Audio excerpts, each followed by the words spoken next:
네, 오늘 본독한 말씀을 가지고 능력 주시는 자 안에서라고 하는 제목으로 말씀을 나누도록 하겠습니다. 기독교 신앙의 기독교 역사의 초기 사도들의 신앙을 이어서 교회를 세우는데 아주 중요한 역할을 했던 분들을 가리켜 우리가 교부라고 부릅니다. 교회의 아버지라는 의미를 갖고 있긴 한데 어쨌든 이 의미가 사도들의 신앙을 계승해서 교회가 초기에 세워지도록 아주 중요한 역할을 했던 분들을 우리가 교부라고 지칭을 하는데요. 교부 중에 요한 크리소스톰이라고 하는 분이 계셔요. 이 요한 크리소스톰은 초기 교회에 아주 중요한 역할을 했던 분인데 초대교회 성도들이 그러하듯이 그 역시 로마 황제에게 고발을 당해서 소환을 받습니다. 황제가 그를 소환하여 그에게 이렇게 얘기합니다. 예수 그리스도를 부인하지 아니하면 너를 추방시키겠다 위협을 합니다. 그러자 크리소스톰은 이렇게 답합니다. 당신은 나를 추방시킬 수 없습니다. 왜냐하면 온 세상이 다 나의 아버지의 나라이기 때문입니다. 그러자 황제는 이렇게 다시 소리를 쳤어요. 그러면 내가 너의 모든 재산을 다 몰수해버릴 것이다. 황제의 말에 크리소스톰은 이렇게 응답했습니다. 당신은 그렇게 할 수 없습니다. 왜냐하면 내 재산은 하늘에 있기 때문입니다. 그러자 황제는 그렇다면 내가 너를 모든 사람들로부터 너의 모든 친구들로부터 너를 격리시켜 버릴 것이다. 그러자 그는 이렇게 답합니다. 당신은 그렇게 할 수 없습니다. 왜냐하면 내게는 당신이 결코 떼어놓을 수 없는 한 친구, 즉 예수 그리스도가 계시기 때문입니다. 마침내 화가 난 황제는 그렇다면 내가 너를 죽여버릴 것이다, 너를 없애버릴 것이다 라고 소리쳤습니다. 그러자 교부는 말하길 당신은 그렇게 할 수 없습니다. 왜냐하면 내 생명은 그리스도와 함께 하나님 안에 감추어져 있기 때문입니다. 나는 당신이 두렵지 않습니다. 왜냐하면 당신은 내게 어떠한 해도 끼칠 수 없기 때문입니다. 오늘 저와 여러분이 봉독한 말씀은 우리가 아주 좋아하는 말씀이에요. 많은 크리스천들이 즐겨 암송하고 또 이 말씀을 얼마나 많은 곳에 사용하고 또 하는 말씀이죠. 빌립보서 4장 13절의 말씀에서 성경 우리 한번 같이 한번 읽어보실까요? 내게 능력 주시는 자 안에서 내가 모든 것을 할 수 있느니라. 그런데 여러분 사실 이 빌립보서 4장 13절의 말씀은 우리가 생각하는 그런 느낌과 다른 말씀입니다. 왜 그러냐면 빌립보서가 쓰여질 때의 배경을 살펴보면 당시 사도 바울은 로마에 있었고 빌립보라고 하는 지역은 알렉산더 대왕의 그 아버지였던 필립 2세의 왕의 이름을 따서 지어진 도시로 그 도시는 그리스에 있었습니다. 그런데 여러분 그 당시에 바울이 로마에 있었던 장소가 어디인 줄 아십니까? 감옥입니다. 바울이 로마 감옥에 갇혀 있을 때 빌립보 교회의 교인들이 바울을 찾아와 위문했고 그 위문을 받으면서 하는 말이 내게 능력 주시는 자 안에서 내가 모든 것을 할 수 있다고 바울이 말하고 있는 겁니다. 그런데 여러분 이 말씀은 인간적으로 보면요 참으로 이해가 되지 않는 말씀이죠. 왜냐하면 내게 능력 주시는 자 안에서 내가 모든 일을 할 수 있다면 감옥에서 나오고 봐야 하는 겁니다. 아니면 아예 감옥을 들어가지 않던지. 내게 능력 주시는 자 안에서 내가 모든 일을 할 수 있는데 바울은 지금 감옥에 갇혀 있습니다. 감옥에 갇혀서 온몸이 이투성이가 되어서 괴로워하고 있고 세수 한 번도 제대로 못하고 사슬에 매여 앉아 있으면서 여러분 무슨 내게 능력 주신 자 안에서 모든 것을 할 수 있다라고 말할 수 있겠습니까? 이것은 상식적으로 이해가 되지 않는 말씀이죠. 그런데 여러분, 그래서 바로 여기에 우리가 깨달아야 될 놀라운 내용이 있어요. 그것은 우리 성도들이 오늘의 신앙을 살면서 우리가 무장해야 할 것이 무엇인가를 이보다 더 잘 설명하는 말씀이 또 없기 때문입니다.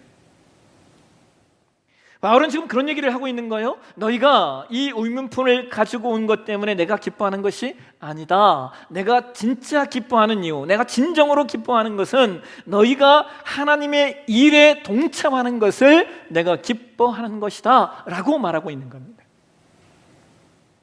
왜냐하면 사도 바울이 오늘 본문 빌립보서 4장 11절과 12절에 말하는 것처럼 내가 궁핍함으로 말하는 것이 아니라 어떤 형편이든지 내가 자족하기를 배웠다. 나는 비참에 처할 줄도 알고 풍부에 처할 줄도 안다. 나는 배부른 것도 괜찮고 배고픈 것도 괜찮다. 나는 풍부해도 그리고 궁핍해도 내가 일체의 비결을 배웠다라고 바울이 이야기하고 있기 때문입니다. 그래서 여러분, 그렇기 때문에 내게 능력 주시는 자 안에서 내가 모든 것을 할 수 있는 겁니다. 그러니까 사도 바울의 이야기는 나는 세상의 것을 가지고 이 길을 걸어오지 않았으니까 내가 세상의 것을 빼앗긴다고 해서 내 삶이 방해받지 않는다는 거예요.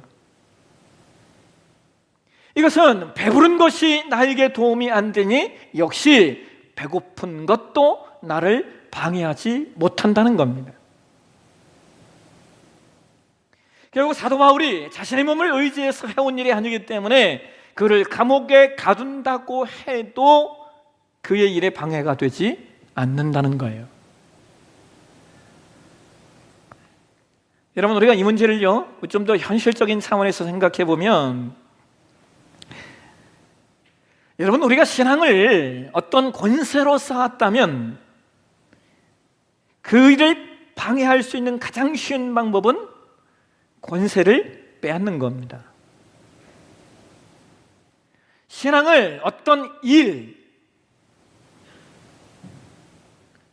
신앙을 어떤 포지션, 그것으로 쌓았다면 그 신앙을 빼앗는 가장 쉬운 방법은 그 일을 빼앗고 그 포지션을 빼앗음으로 그 사람의 신앙을 방해할 수 있다는 거예요.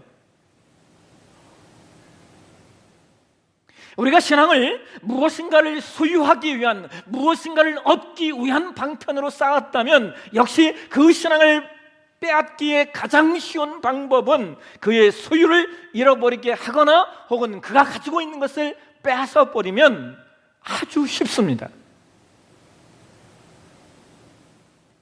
그러나 반면에 우리가 우리의 신앙을 권세로 쌓은 것이 아니라면 권세를 빼앗거나 권세를 치는 것으로 신앙의 방해를 가져올 수 없고, 어떤 일이나 포지션으로 신앙을 쌓은 것이 아니라면 그것이 없어졌다고 해서 우리의 신앙에 방해를 가져오는 일은 역시 없을 것이며, 우리가 우리의 신앙을 무엇인가를 얻고 소유하는 것으로 쌓은 것이 아니라면 그것을 잃는다 하여도 그 신앙을 빼앗을 수 있는 것은 그 아무것도 없을 것입니다. 지금 사도 바울이 쓴 대로 그가 비록 옥중에 있지만 옥중에 있는 것이 그에게는 아무런 방해가 안 되는 거예요. 왜 그렇습니까? 그것으로 쌓은 신앙이 아니기 때문이죠. 성도들이 신앙생활을 하면서 가장 당황스러워하는 일은 자신이 정당한 신앙생활을 하면 만사 형통할 것이라고 생각하다가 그 반대의 상황에 부딪힐 때입니다. 그런데 여러분, 사실 우리가 생각하는 형통, 우리가 바라는 만사 형통의 개념은요, 성경에 어디를 찾아봐도 없습니다. 왜냐하면 성경이 말하는 형통함의 문제는 물질적인 것 이전에 영적인 것으로 형통함을 말하고 있기 때문입니다. 그러니까 여러분, 빌립보서의 키워드가 뭔지 아십니까? 빌립보서는 지금 사도 바울이 감옥에 갇힌 상태에서 기록하고 있는 말씀인데, 빌립보서를 한 단어로 요약하면 기쁨입니다. 우리가 잘 알고 있는 말씀 있죠? 빌립보서 4장 4절의 말씀 한번 보실까요? 같이 읽겠습니다. 주 안에서 항상 기뻐하라. 내가 다시 말하니 기뻐하라. 빌립보서 전체에 흐르고 있는 말씀은 기쁨이에요. 기쁨. 그렇다면 여러분, 왜 바울이 이렇게 기뻐하고 있을까요? 지금 감옥에 있는데 말입니다. 그가 기뻐하는 이유는 자신에게 능력 주시는 자 안에서 그가 모든 것을 할 수 있는 사람이기 때문입니다. 여러분, 인간에게 최고의 기쁨이 뭔지 아십니까?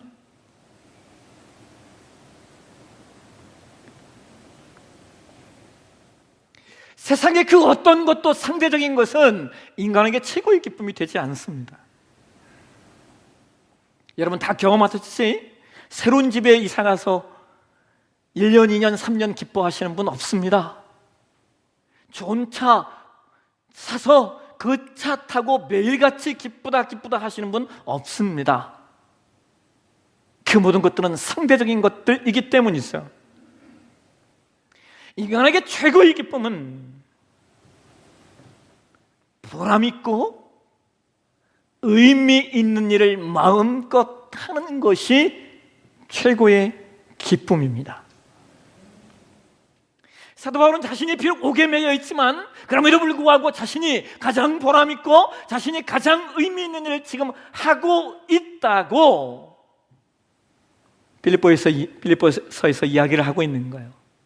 빌립보서 1장 11절에서 14절까지의 말씀을 한번 보실까요? 같이 한번 읽겠습니다.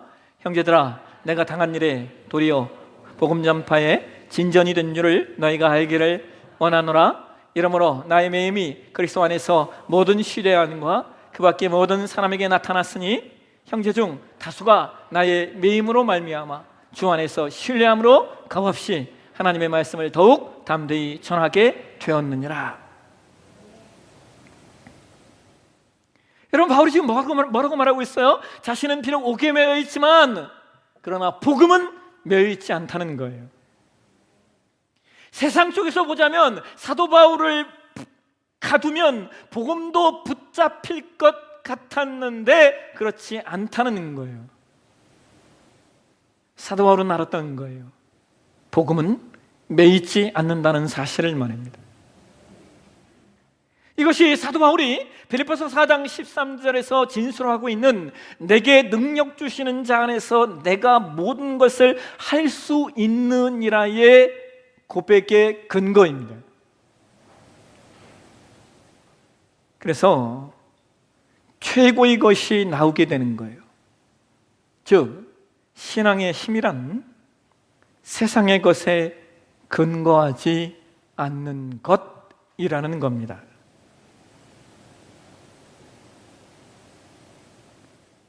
한 걸음 더 나아가 하나님께서는 우리에게 우리가 걷는 길이 세상 것으로 쌓는 것이 아니며 세상 것으로 만드는 것이 아니라는 점을 확인시켜 주시기 위하여 오늘 저와 여러분에게 또 이 길을 요구하십니다.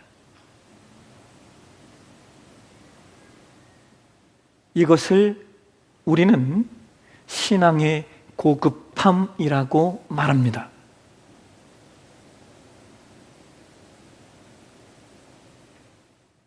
하나님은 우리가 신앙을 하면서 당하는 고난들이 세상이 복음과 기쁨과 생명의 하나님에 대한 것을 반대해서 받는 고난이라는 차원을 넘어서서 하나님은 적극적인 차원에서 우리가 세상의 것으로 무너지지 않으며 우리가 세상 것에 근거하지 않아도 기쁨과 승리의 생활을 할 수 있다라는 사실을 보고 싶으시고, 나아가 우리를 통하여 그것을 증거 삼고 싶으신 거예요. 이것이 하나님이 우리에게 요구하시는 신앙의 경지예요.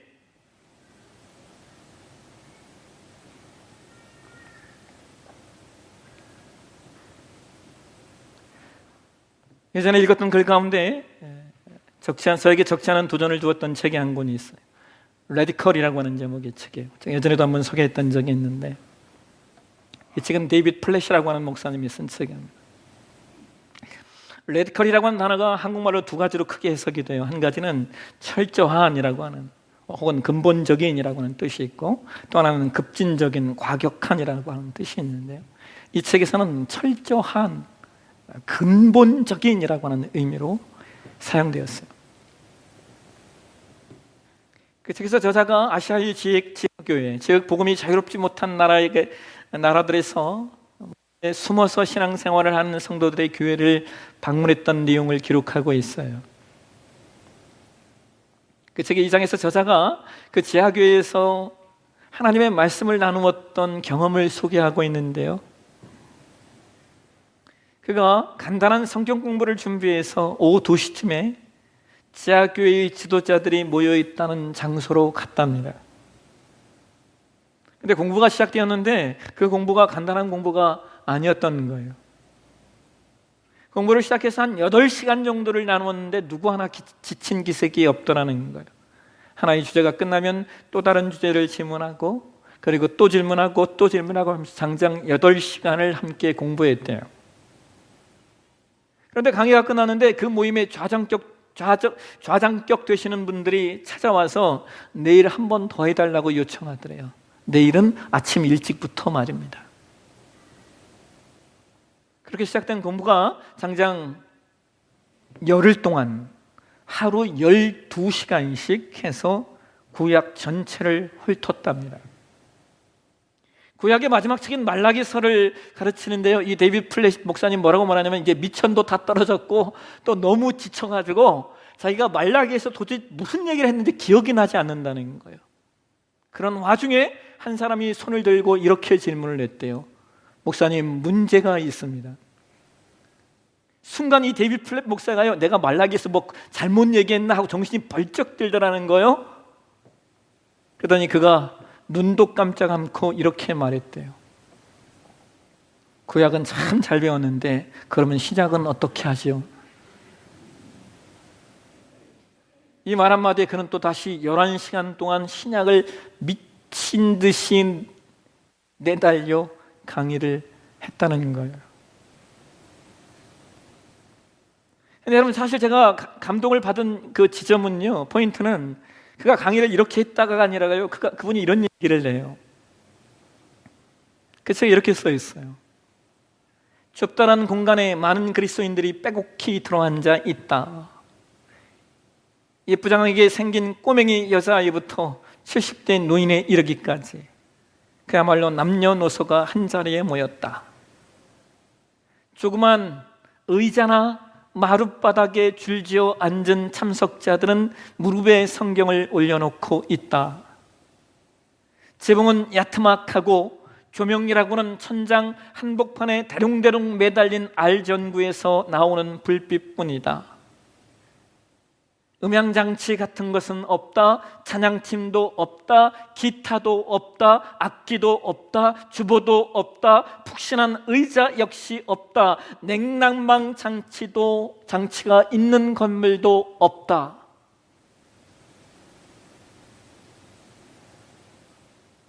오직 하나님의 백성들과 하나님의 말씀이 있을 따름이다. 쉽게 납득하기 어려울지 모르겠지만 그것만 있으면 그만이다. 그런 집회에서 모임을 갖는 수백만의 그리스도인들에게는 하나님의 말씀 하나면 충분하다.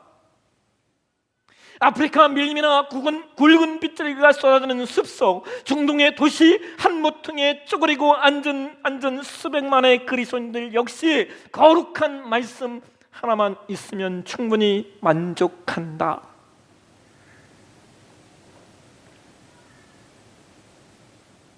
하지만 우리는 어떠한가? 말씀만 있다면 더 바랄 것이 없다고 생각하는가?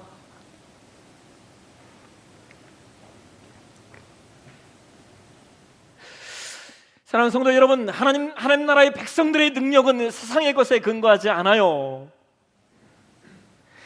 세상의 것으로 삼은 능력이 아니기에 세상이 그것을 빼앗아갈 수 없어요. 세상이 우리에게서 빼앗아갈 수 없는 그 은혜, 그것은 저와 여러분이 예수를 믿는다라고 하는 것이고 우리가 하나님의 말씀을 가지고 있다는 것입니다. 오늘은 맥주감사주일입니다. 오늘 저와 여러분이 가져야 될 가장 큰 감사가 무엇일까요? 저는 저와 여러분이 가져야 될 가장 최대의 감사는 우리가 하나님의 자녀가 되었다는 것이고 우리에게 하나님 한 분으로 충분하다는 것입니다. 하나님이 나의 아버지가 되어주셨다는 것, 그거 하나만 가지고도 터져오는 기쁨과 감격 속에서 이 땅을 살아낼 수 있는 사람, 하나님 말씀 하나만 가지고도 충분하다고 고백할 수 있는 그 사람, 그게 하나님의 사람입니다. 세상이 흔들 수 없는 능력과 세상이 빼앗을 수 없는 감사를 가지고 이 땅을 사는 저와 여러분이 되셨으면 좋겠어요. 성경이 이것을 세상이 감당할 수 없는 사람이라고 말하고, 이것을 사도행전에서는 업사이드 다운, 세상을 뒤집어 놓는 사람들이라고 말합니다. 오늘 저와 여러분에게 이 신앙, 이것이 진정한 능력임을, 그리고 그것이 진정한 감사임을 놓치지 않는 저와 여러분의 신앙이 되어주시길 주의 이름으로 축원합니다.